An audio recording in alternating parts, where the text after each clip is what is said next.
I'm live. What's this button? I'll try this one. Finish. Kidding. Go like this. A little bit of a zoomer. I can't do zoom. Okay. I can't do zoom. Anyways, boring talk right now because nobody's on. Poor connection, it's telling me. There we go. Show you where I am. Parked right here. Got two watchers, right on. Hello everybody. Tin Man. Only really come here to talk with you guys, so I haven't really even thought of anything to say or anything. So, Memphis, what's up? Not much. Just chilling, just hanging out. Maybe thinking I better open a window or two. Mosquitoes are too crazy here right now in my community. With the Fraser River going up and down in weird... The river's high, and you can tell nobody knows why. But let's go with that. This is where it comes into my fracking. That's when I start talking the fracking. Because you know what fracking is when we go for oil deposits. When you frack the earth, the oil can be released and come up into those other areas or go over to those other areas and then come up, whatever. And that's part of what these guys, I think, can be doing. Me too, rolling up.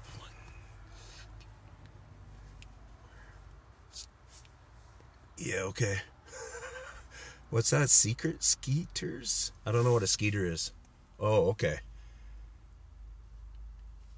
Rolling up on one of those things, yeah, would be, it's what keeps me out of the bush, I think, is being afraid to really roll up on one of those things. That's not happy to see me. Or else I think I could be in the bush. I'd just be walking more. Well, the mosquitoes are a pain in the ass. And the environment of putting yourself in that much kind of risk. Because there's times, I kid you not, guys, I will, like it happened a few nights back there, where I pull over to the side of the road, pull over to the side of the road, I'm going to spend the night here. I knew previously, like months previously, that there was some activity there, fair enough, but up here, I pulled over to the side of the road, half a block up the road, but it's still all riverside. And within, I don't remember the first night, I think it was within a minute or two, they were willing to throw a rock, and there ended up being 2 rocks thrown into the river. I threw 1 or 2 or something like that. Called it a night. I went to bed. They kind of slowed down after that. And then the second night, 5 minutes or so, me and hanging out in that area, then I heard a kerplunk higher up the river, and it was almost like they were trying to get me to come that way, but I was tired at the end of the night, so I just jumped in the car and went to bed and slept there for the night. And yeah, it's pretty wicked when you sleep around, especially when you know they're willing to do activity right there and stuff like. It's bizarre. My stories are almost bizarre. Like my amount of interaction. If there's people out there having the same amount of interaction as I am, it's the ones that, you know, talk about they're in a cottage somewhere in the mountain or whatever, and they're just still kind of talking with us or something. But I don't think another YouTuber's doing it. Like, I know, there's that one guy there. He's really good. People refer him and me to, like, I think our voices might kind of be similar or something like that, or our styles a little bit.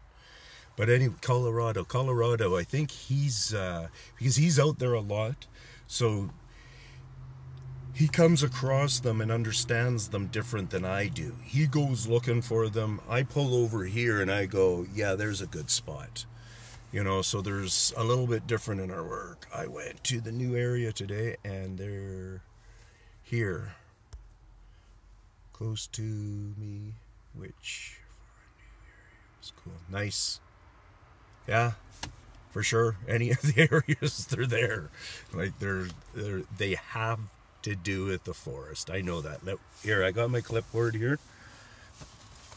And you know, until I read this about 2 weeks ago, I'll hold it up for a moment, then people would be able to come back to this time and pause it, right? So this little information pamphlet.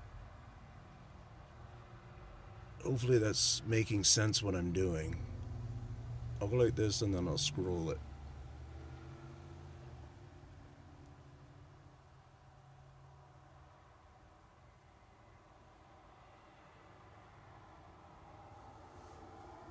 Ooh. Look at that. This guy fully represents now this whatever, this Indian right here. It's the Indian Reserve, the Indian Nation, whatever they call themselves, the Chehalis storing gas. So I don't mean to disrespect them by going like that, but you know me, I'm just jumping into you, showing you this right now. Hey, Skip. And with this, oh yeah, on this, what these guys are stating in here, and it's the first time, they're saying thousands of years back, there's oral stories that talk about that these guys, I didn't want to mark this card, that they are the caretakers of the land. And they had a good relationship with John Green. So any of you that's heard about John Green, I guess he was, by the sounds of it, maybe one of our very top Canadian guys. All in this corner here. And he had a really good relationship with the natives. The natives even stayed in here to encouragement to carry on and stuff. Well, I went to this reservation. I went to their main office there, and I told the lady a whole bunch of information, and she showed me the door. So my thinking is maybe they don't care, or once again, another person thinking I'm way out there and I'm in Lululand, so whatever. Anyway, so these guys happen to refer to them. I didn't mark that part.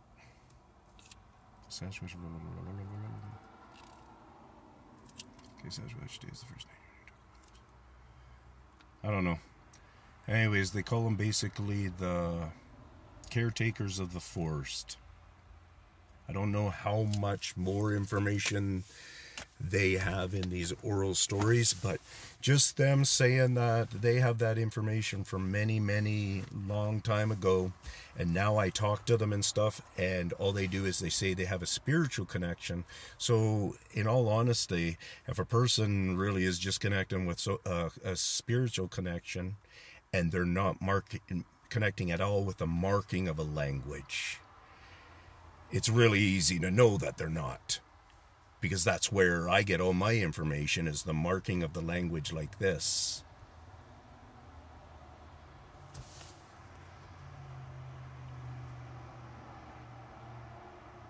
Mosquitoes. Oh, okay, there's a bunch of things. Me too. Oh, I see. Okay.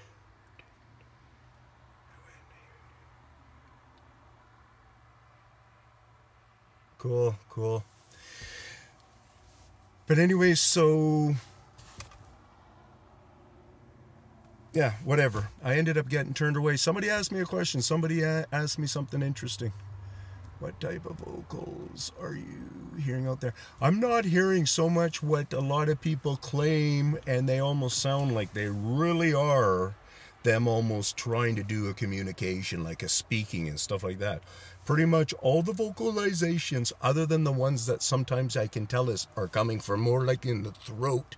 There's a deeper bass to them when they come from a throat than when they're trying to be like a whistle kind, or they're trying to be like a tweet noise, or they're trying to be like a bark noise. One awesome thing that I learned about the barking noises are, there was this night where there was quite a few. I came into this area there and parked by the Fraser River up in Kent area.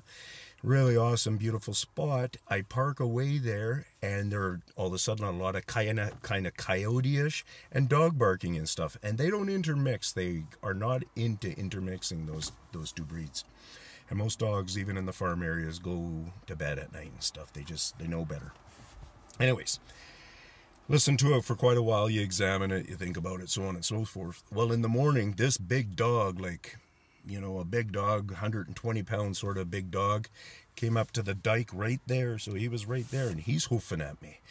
And the way that his whole echoing system worked compared to their echoing system, they're mimicking they're using a different amount of the bass, or they're using the different parts to help them emphasize how they want to. But a dog's just out there going woof, woof, because he was kind of the dog that would bark like this, but still his you could tell big time that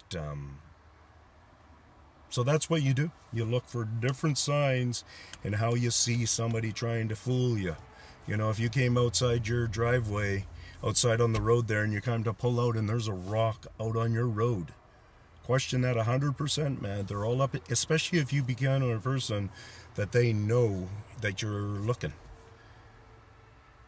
And that's part of the reason why sometimes I suspect them so willing to, because they're doing that. They're acknowledging me. When I throw a rock and then they throw a rock, they're acknowledging me. When they throw a rock first and then I throw a rock and then they throw another rock, they're acknowledging me. So the first, some people can argue that, yeah, that would be maybe something just trying to scare you or whatever type thing. But then them doing, you know.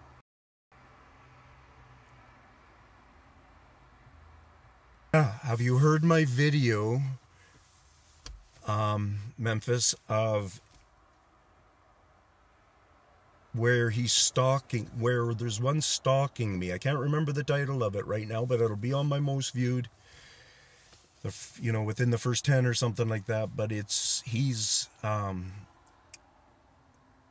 I walk across the dike, so I'm walking along there. It's kind of a little bit noisy, and I apologize about that, but that was a month into this 11 months or whatever it is coming up to now.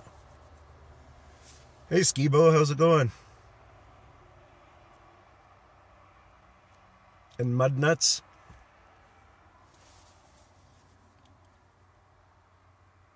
You know, that night, what emotions go through me. Well, if you go to that video and you bring up that video of when they physically confront me, because they're physical on a branch or on trees and stuff. I think it's brush and they're going whack, whack, whack, whack like this. I'm not sure. I mean, it could be just one like this, but when I'm standing there and the noise was going on, the chaotic of the noise seemed like it was going back and forth and stuff. I almost thought I heard two different tones in when they were giving me a vocal get me in trouble. And that's what I felt most of the time, was really that I was getting in shit. That's why I had this so-called courage of walking up there and standing there with the camera, because I was on this side of the dike. I'm looking more or less in the corn over here because I'm looking for some paths for them, because I knew they were into eating corn at this point. I had recently just fed them corn and stuff. So anyways, then I look over to hear this noise. Wasn't sure what it is, but at that time, within that very first 30 seconds, I'm telling you, man, it's an unbelievable noise, but people aren't connecting with it. There's almost like a noise where maybe I brush myself, or it's a very low growl right at about 2 seconds. It's kind of like whoosh, like this. And then there's this other noise that's and it's, I can't say it right, but to me it's kind of like trumpet in there and lion roar, like it. But to me at that point, I just heard something that caught my attention because of my hearing and blah blah. I'm on the dike like this a little bit, right? So then I end up stopping. I hear some noise and stuff enough to get me the full courage to go over there. I walk over to that side. I'm holding my stuff there. I have my conversation with it, and the weird thing is, scary thing is, I walked that path down there, and I believe it was right within this range where I was doing some filming there. And then I ended up cutting up the bank here to look at the corn. That's when I remembered the corn. And as I'm walking back, then he does this stuff. I come over to this side. I think at this point now, it must be a good 20 seconds. I go, hey, man, what's going on? You know, why are you mad at me? And all this kind of stuff. And then you can hear a couple of more really light growls in there. And right pretty much when I say, okay, I'm out of here, I'll leave you alone or whatever, is when I heard a repeat of the very first one.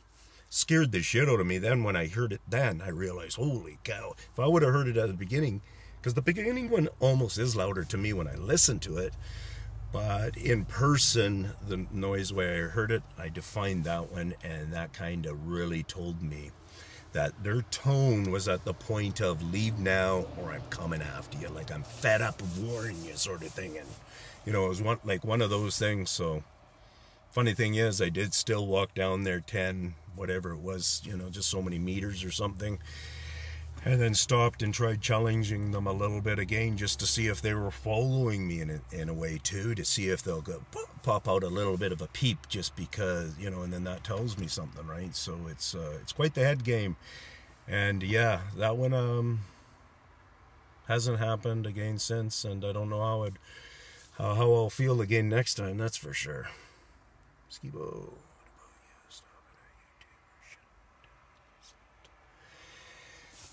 You know, it's not necessary, you know, Mark, it's a lot of it has to do with, I want, you know, I really do feel an obligation. I'm hurt in such a way that this does cater to my needs. I'm not going out there and I'm not doing any 9 to 5 job. I can't. There's nothing I can do that will sufficiently help me be able to take care of myself, because believe it or not, I do have injuries that I like to, like right now at this late at time and stuff, I always like to really be shutting her down and being pretty chill. I got good 4 hours in the morning or whatever where, you know, it's just great, and then the rest of the day, you know, with tinnitus and the hyperacusis and stuff, it's a pain in the ass, that's all.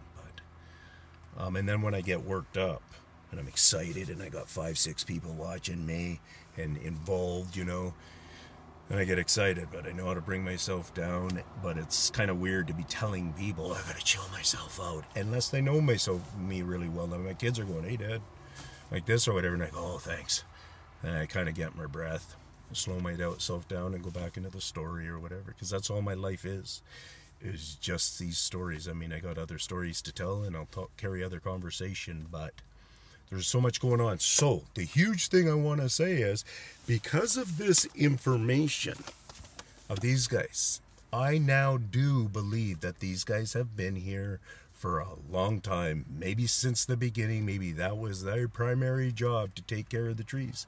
I do have concerns still about the way they do the trees, because I don't understand this repetitive cycle that they go into instead of not reseeding. And when we do reseeding things or whatever, we're bringing our gene fold off of, because you got to think about that kind of stuff, the genes of the trees. They still will affect those. They affect them in nursery grounds before they get out to the stores, before they get to the people's properties. So they're all affected pretty much by a touch before they make it to people's properties, I would believe. Pretty close to, you know, covering, I don't know, from the information I get here, I see that they only touch it all. It doesn't mean they touch all the little plants, like all the junipers and the grass leaves and stuff like that. I got no clue with that kind of stuff, but I know anything from a shrub and up, including our blueberry plants, including the blackberry plants, and they're able to give a stimulation, whether it's just tickling and it makes the roots go, oh, suck in nutrients and throw it all up here. Maybe it can. But I swear, I worry that it could be based on a nutrients boost in a way, like a venomous nutrients boost, or don't know. We got to discover that. We really got to think about it and figure it out.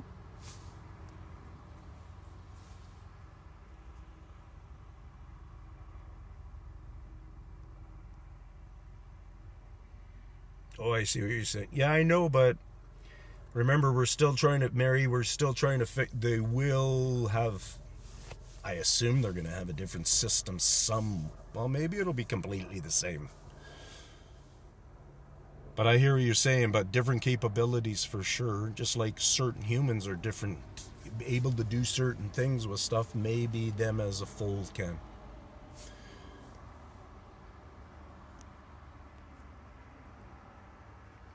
So guys, I'm out of here. Thanks for stopping by. Don't forget the thumbs. Even if you don't necessarily get that talk at that time or whatever type thing, thumbing is important because it really helps.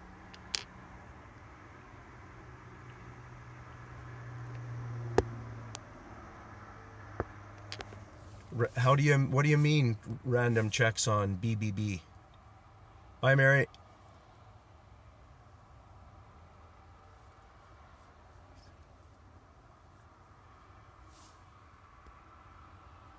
You there still, Skip?